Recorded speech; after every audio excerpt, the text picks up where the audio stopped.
Why does El Presidente Dave look so worried? ¿Qué pasa, Dave? ¿Qué pasó, Dave?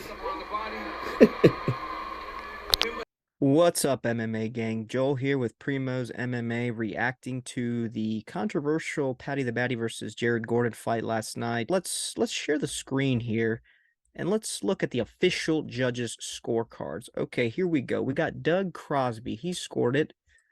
Doug Crosby scored it. The first two rounds to Paddy. He gives Gordon round number 3.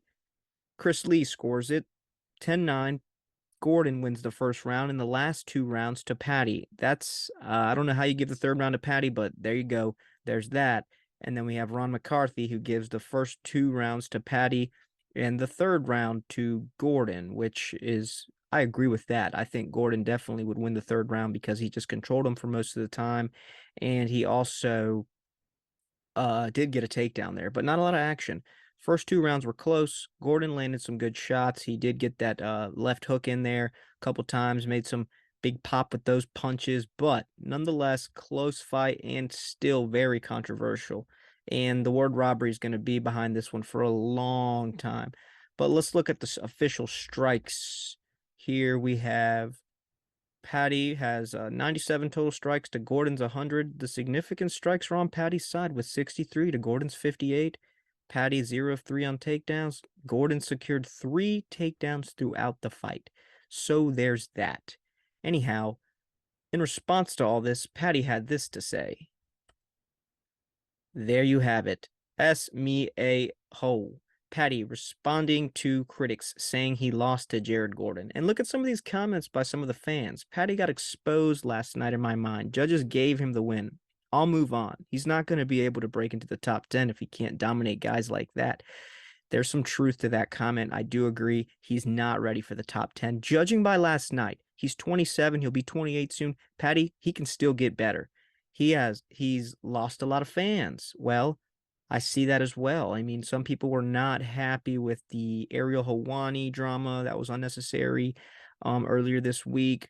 But nonetheless, hey, the Paddy show moves on. The Paddy train is in full force still.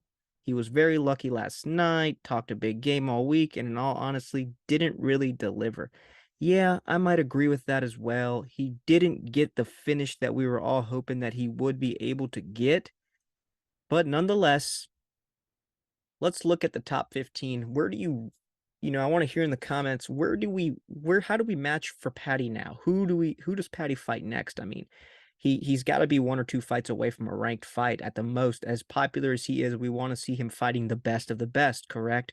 Whether he's good enough to compete against them, that's yet to be determined. But the fact of the matter is, when you're this big of a star, when you're bringing in this many eyeballs, this much money for the company, you've got to fight ranked opponents.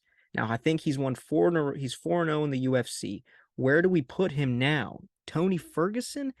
It looks like that might be the most winnable fight for him, starting all the way at the bottom at 15. Tony, I think, has lost 4 or 5 in a row, recently lost to Nate Diaz. But when you look at even number 14, Conor McGregor, 13, Renato Moicano, just had a big win.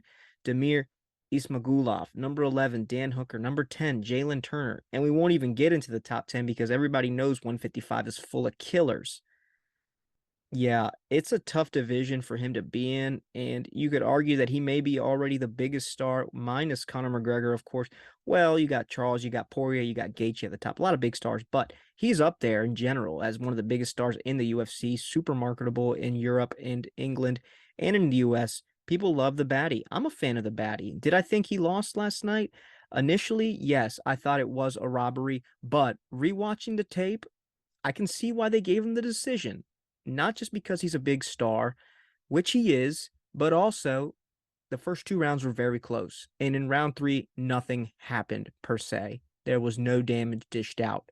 So, again, the Paddy train, it moves on. He lives to fight another day. Where do we put him, though, when you look at these rankings? I don't think the Tony fight happens. I think he may take one more fight outside the rankings, and then at that point, if he wins, he's going to have to fight in the top 15. There's going to be no other way. So in 2023, we'll definitely see Paddy fight in the top 15. And hey, the kid could get better, and I wouldn't be surprised if he actually cracks the top 15 2023. We're talking next year that Paddy's already in the rankings. I think a good fight that would make sense is Claudio Puelles. We just saw him open up the main card of UFC in Madison Square Garden. I think that was the last card. Yeah, it was the last card. Anyways, we saw him fight Dan Hooker. He got TKO'd by a body kick.